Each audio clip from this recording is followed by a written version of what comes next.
সন্মুখত আপোনালোকে ইয়াত ত্ৰিচাইকেল লৈ এগৰাকী ব্যক্তি ওলোৱা নিশ্চয় দেখিছে। এই ব্যক্তিগৰাকীৰ নজনা অধ্যায় বহুত আজি সমাজৰ আগত জনাবলৈ পাই বহুত সুখী। আশা কৰোঁ আপোনালোকে ভিডিঅ'টো সম্পূৰ্ণ শেষলৈকে চাব। আজি আপুনি পাৰ্চেল লৈছে নিশ্চয়, লৈ কিনে এনেকুৱা ব্যক্তি এগৰাকী দেখি আপোনাৰ মনত ফিলিং কি বা কি ধাৰণা হয়? মোৰ মানে বাইক এক্সিডেণ্ট এটা হৈছিলে 2009 চনত। হয়, সেইটো মোৰ সন্মুখত ৰিক্সা এটা আহি গৈছিলে আৰু পিছফালৰ পৰা ট্ৰেকাৰ এটা খুন্দাই দিলে। হয়, এয়া চাওক সমাজৰ প্ৰতি এক নিদৰ্শন আদৰ্শ। কাৰণ চাওক শাৰীৰিক প্ৰতিবন্ধকতাই জীৱন বাটৰ কেতিয়াও হেঙাৰ হ'ব নোৱাৰে। তাৰে এক জ্বলন্ত উদাহৰণ আমাৰ শামছুল ভাই, গুৱাহাটীৰ মাজমজিয়াত দপদপাই থকা এগৰাকী ব্যক্তি বুলি ক'লে ভুল নহয়। হেল্ল' বন্ধু বান্ধৱীসকল, আপোনালোকক মোৰ চেনেলৰ অন্য এটা ভিডিঅ'লৈ স্বাগতম জনাইছোঁ। এয়া আগে ব্যক্তি এগৰাকী দেখিছেনে, জমাটোৰ ড্ৰেছত ত্ৰিচাইকেল লৈ গৈ আছে হেলমেট পৰিধান কৰি। আৰু সেই ব্যক্তিগৰাকীক দেখি সিদিনাই মই গাড়ী চলাই আছিলোঁ যিহেতু এই ব্যক্তিগৰাকীক আগত দেখি মই ভিডিঅ' ক্লিপ কৰিব ল'লোঁ আৰু এই ব্যক্তিগৰাকীক পিছা কৰি আছোঁ। ব্যক্তিগৰাকী ইতিমধ্যে গম পাইছোঁ যে অনুমান কৰি জানিব পাৰিছোঁ যে নিশ্চয় ডেলিভাৰী দিবলৈ গৈ আছে। বহুত দিন আগৰ পৰা মই এনেকুৱা ভিডিঅ' হয়তো বিচাৰি আছিলোঁ সমাজৰ প্ৰতি দায়বদ্ধতা এটা দেখুৱাৰ কাৰণে, আৰু সেয়েহে আজি পাই কিনে সুযোগটো মই গ্ৰহণ কৰিলোঁ। এয়া আগে তেখেত গৈ আছে আৰু পিছে মই গৈ আছোঁ। যিহেতু ময়ো এজন গাড়ী চালক, গতিকে সাধাৰণ গাড়ীখনেৰে পিছা কৰি আছোঁ তেখেতক। ক'ত যায়, কেনেকৈ ডেলিভাৰী দিব, এই সম্পূৰ্ণ আজি আপোনালোকক মোৰ কেমেৰাত বন্দী কৰি দেখুৱাই আছোঁ। আশা কৰোঁ ভিডিঅ'টো সম্পূৰ্ণ শেষলৈকে চাব আৰু ভাল লাগিলে লাইক শ্বেয়াৰ কৰাৰ উপৰিও চেনেলটোলৈকে যদি নতুন আহিছে ছাবস্ক্ৰাইব কৰিবলৈ নাপাহৰিব। এই আশাৰে আহক তেন্তে ভিডিঅ'টো শেষলৈকে চাওঁহি। আহি ফাইনেলি মই সেই ব্যক্তিগৰাকী যি পিছা কৰিছিলোঁ আহি ইয়াতে পাইছেহি। দাদা, আপুনি অৰ্ডাৰ দিব আহিছে নহয়? বাইদেউ আপুনি ল'ব নেকি অৰ্ডাৰ?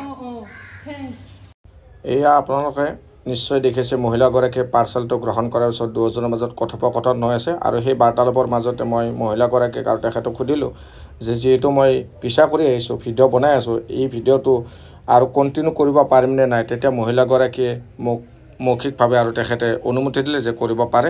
সেয়েহে মই ভিডিঅ'টো কণ্টিনিউ কৰি থাকিলোঁ আৰু আপলোড কৰিব পাৰিম বুলি কোৱাৰ কাৰণে মোৰ ভাল লাগিলে আৰু তেখেতক এতিয়া সুধিবলৈ লৈছোঁ। তেখেতেতো জমাটোৰ পৰা আপোনাৰ অৰ্ডাৰ পাৰ্চেল কৰিব আহিছে। আজি আপুনি পাৰ্চেল লৈছে নিশ্চয়, লৈ কিনে এনেকুৱা ব্যক্তি এগৰাকী দেখি আপোনাৰ মনত ফিলিং কি বা কি ধাৰণা হয়? আপুনি এই সমাজৰ প্ৰতি কিবা আহ্বান জনাব নেকি প্ৰজন্মৰ প্ৰতি? জনাম যে মানে এনেকৈ কাম কৰিছে যে মোৰ দেন নৰ্মেল পাৰ্চন সিহঁতে কাম কৰি আছে, সেইটোৱে মানে। তো আমাৰতো এটাই ৰিকুৱেষ্ট, গভৰ্ণমেণ্টে যদি সিহঁতক কিবা হেল্প কৰে সিহঁতৰ ভাল হয়, সেইটোৱে আমি বিচাৰোঁ। ধন্যবাদ ধন্যবাদ। দাদা, আপোনাৰ পৰিচয় ল'ব বিচাৰোঁ। আপোনাৰ নামটো ক'ব নেকি? বেয়া নাপায়। মোৰ নাম শামছুল হক। শামছুল হক। অঁ, মোৰ মানে বুকুত ফুলি পেৰালাইজ আছে। মই আপোনাক একবাৰ ফোন কৰিছিলোঁ, আপুনি গোৱাত যাব বুলি কৈছিল নেকি বোধহয়, হয়নে? এই আপোনাৰ হিট এণ্ড ৰানৰ টাইমত হয়, মই ফোন কৰিছিলোঁ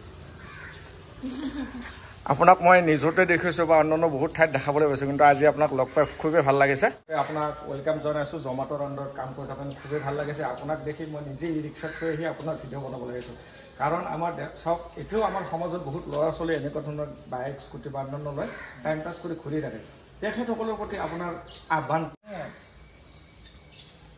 এইটোৱে আছে যে ধৰক আমি যিহেতু মা দেউতাই ডাঙৰ কৰিছে, আমাক এটা বয়সলৈ আমাক চাইছে। এতিয়া মা দেউতাক আমি চাব লগা হ'লে আমি নিজে কৰ্ম কৰি কিনে খুৱাব লাগিব। তেওঁৰ ওপৰত কিমান দিন থাকিব। আৰু কৰ্ম কৰা এইটো নহয় যে আমাক কিবা কৰি দিলেহে আমি কৰিম, কৰ্ম কৰি কিনে খাম। নিজে আগুৱাই আহিলে কামকেইটা নিজে চাপি আহে ওচৰত। খালি ঘৰৰ পৰা ওলাই অলপ কষ্ট কৰিব লাগে যে আমি কিবা এটা কাম কৰিম বুলি মনত ইচ্ছা থাকিলে কাম কৰিব পাৰিব। মই আপোনাক এটা কথা সুধোঁ, আপুনিতো নিজৰ সাক্ষাৎকাৰতো গৈছে বা অন্যান্য আপোনাৰ চেনেলত দেখিবলৈ পাইছোঁ, কিন্তু আজি মই ফেচ টু ফেচ আপোনাক সুধিম যে আপোনাৰতো এটা নৰ্মেল লাইফ আছিলে, আমি শুনিবলৈ পাইছোঁ। আপোনাৰ কেনেকুৱা হ'ল, এইটো অৱস্থাত কেনেকুৱা আহিলে অকণমান ক'ব নেকি? বেয়া নাপায় যদি। মোৰ মানে বাইক এক্সিডেণ্ট এটা হৈছিলে 2009 চনত। হয়, সেইটো মোৰ সন্মুখত ৰিক্সা এটা আহি গৈছিলে আৰু পিছফালৰ পৰা ট্ৰেকাৰ এটা খুন্দাই দিলে। হয়, তাৰপিছৰ পৰা মোৰ বুকুৰ তলত টোটেলি পেৰালাইজ হৈ গ'ল।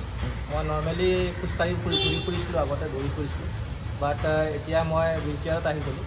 এতিয়া উইকেণ্ডতে জীৱনটো এতিয়া জমাটত কাম কৰি আপোনাৰ আপুনি বিবাহিত চাগে জমাটত কাম কৰি আপোনাৰ পৰিয়ালটো সুকলমে চলাই নিব পাৰিছেনে পাৰিছে চলি যায় এয়া চাওক সমাজৰ প্ৰতি এক নিদৰ্শন আদৰ্শ কাৰণ চাওক শাৰীৰিক প্ৰতিবন্ধকতাই কেতিয়াও হেঙাৰ হ'ব নোৱাৰে জীৱন বাটৰ কেতিয়াও হেঙাৰ হ'ব নোৱাৰে আৰু শাৰীৰিক প্ৰতিবন্ধকতাক নেওচি আমাৰ গুৱাহাটীৰে এজন যুৱক শামছুল হক আজি এনেকুৱা আগবাঢ়ি আছে সমাজৰ বা মানৱ সেৱাৰ কাৰণে আশা কৰোঁ আপোনালোকে য'তেই যেনেকুৱা ধৰণে থাকক আপোনালোকেও যদি এনেকুৱা ধৰণে নিজৰ সেৱাত বা নিজৰ কৰ্মই যিহেতু পূজা কৰ্মই ধৰ্ম বুলি কোৱা হয়নে ৱৰ্ক ইজ ৱৰ্কশ্বিপ গতিকে সেনেকুৱা যদি মনে প্ৰাণে আমি যদি যিকোনো কাম কৰিব বিচাৰোঁ নিশ্চয় আমি ছাকচেছ হ'ব পাৰোঁ তাৰে এক জ্বলন্ত উদাহৰণ আমাৰ শামছুল ভাই গুৱাহাটীৰ মাজমজিয়াত দপদপাই থকা এগৰাকী ব্যক্তি বুলি ক'লে ভুল নহয় আৰু এওঁক দেখি কিনে বহুত ল'ৰা এতিয়া ওলাই আহিছে সেইটো মই গম পাইছোঁ ফৰ এক্সাম্পল এগৰাকী ব্যক্তি দেখিছেনে নিশ্চয় এখেতৰ ভিডিঅ' চালেও আপুনি আপলোড হ'ব ইতিমধ্যে ডেছক্ৰিপশ্যনত লিংকটো দিয়া আছে চাব বুলি আশা কৰিলোঁ এখেতে এতিয়া পাৰ্চেল দি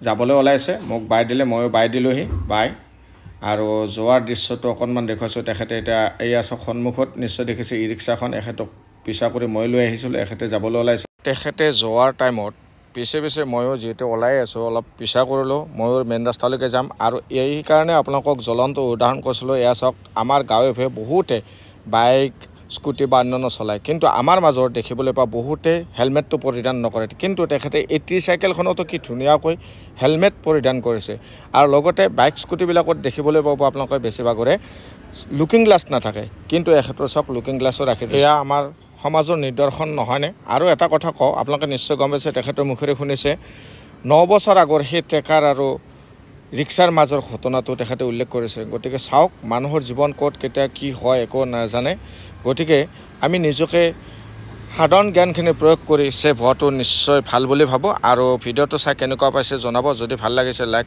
শ্বেয়াৰ কৰিবলৈ নাপাহৰিব আৰু আপোনালোকৰ সহায় সহযোগিতা আগলৈকে কামনা কৰি এনেকুৱা ভিডিঅ' বনাই যাম বুলি আশা কৰিলোঁ যাতে আপোনালোকক আশীৰ্বাদ দিয়ে সেই কামনাৰে আজিৰ ভিডিঅ'টো ইমানতে শেষ কৰিলোঁ তেখেতে এতিয়া ৰাস্তা ক্ৰছ কৰিব দেখুৱাই আছোঁ আপোনালোকক এয়া চাওক ধন্যবাদ